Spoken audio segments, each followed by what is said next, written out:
მოგესალმებით მეგობრებო. ბავშვისათვის მშობლის დაკარგვაზე დიდი საშინელება ალბათ არ არსებობს. მისთვის რთულია იმის გაგება თუ რა არის სიკვდილი. ასეთი სიტუაცია ბავშვის ფსიქიკას დიდ ტრაუმას აყენებს. ერთხელ დილით ჯერის დედა საავადმყოფოში წავიდა, თუმცა უკან უკვე ვეღარ დაბრუნდა. პატარა ბიჭის მამას შვილისთვის რამენერად უნდა აეხსნა, რომ დედა ცაში გაფრინდა, მაგრამ 5 წლის ჯერი ვერაცნობიერებდა თუ რატომ არ აკითხავდა მას დედა. ამის გასაგებად განერვიულებულმა ბავშვმა პოლიციაში დარეკა. მას პოლიციის თანამშრომელმა ტომი ლიმ უპასუხა.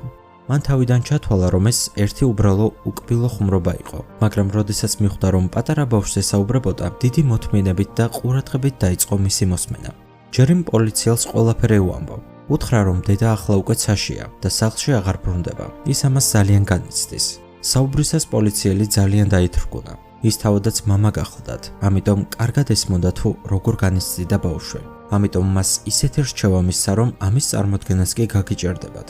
პოლიციელმა ბავშვს ურჩია დედისთვის წერილის დაწერა და მისი გაგზავნა წითელი ბუშტების გამოყენებით. ამ საუბრის შემდეგ ჯერი დედას თვეში ერთხელ წერდა. ის ამ წერილებს ცაში აგზავნიდა იმ იმედით, რომ დედა ერთხელაც უპასუხებდა, მაგრამ პასუხი ვერ მიიღო.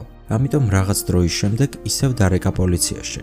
პოლიციელმა ბავშვს უთხრა, რომ მას არ უნდა ენერვიულა. დედა ყველა წერილს აუცილებლად წაიკითხავდა, ასე რომ მას წერილების გაგზავნა უნდა გაიგრძელებინა.